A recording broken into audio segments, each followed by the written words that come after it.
Hannah Foster was 17 years old, living in Southampton. She was described as friendly, happy, bubbly, and responsible. She was looking forward to a future in medicine. So when she never came home on the night of the 14th of March 2003, her parents knew instantly that something was wrong.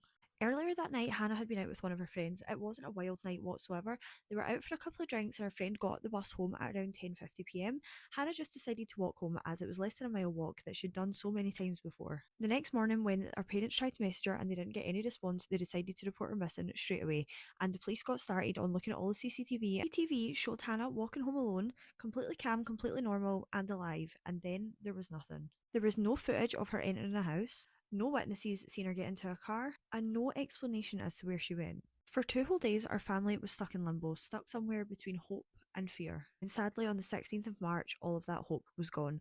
A dog walker found Hannah's remains. The dog walker discovered Hannah's body in a ditch just outside Southampton, and she'd just been left there. She had also been raped and strangled. The missing persons case instantly became a murder inquiry. The whole community was so shocked, and her family were obviously devastated. Police confirmed that Hannah had tried to fight back. She had fought for her life. There had been a violent struggle that she resisted, and she tried to survive.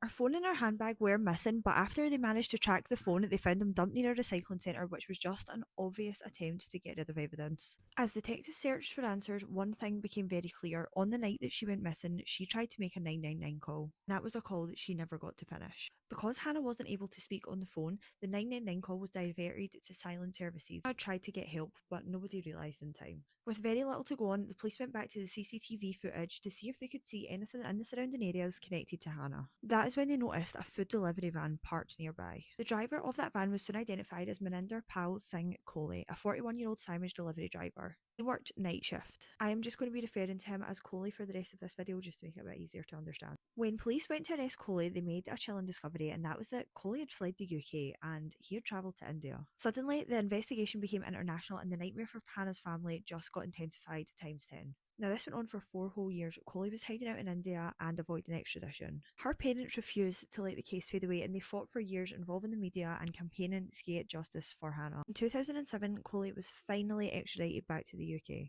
And that is when something disturbing happened. Kohli started to partially confess to the crime that he committed. Kohli admitted that he abducted Hannah, he assaulted her, and that ultimately he was responsible for his death, but he said it was accidental. He refused to call it. He claimed that Hannah's death was an accident and that she died during a struggle, and that it was never his intention to unalive her. This was an attempt to minimise what he'd done, but the jury didn't believe him. Medical evidence showed that Hannah had been strangled violently. Her injuries proved that she had fought with everything that she had. In 2007, Kohli was found guilty of kidnapping, rape, and unaliving Hannah.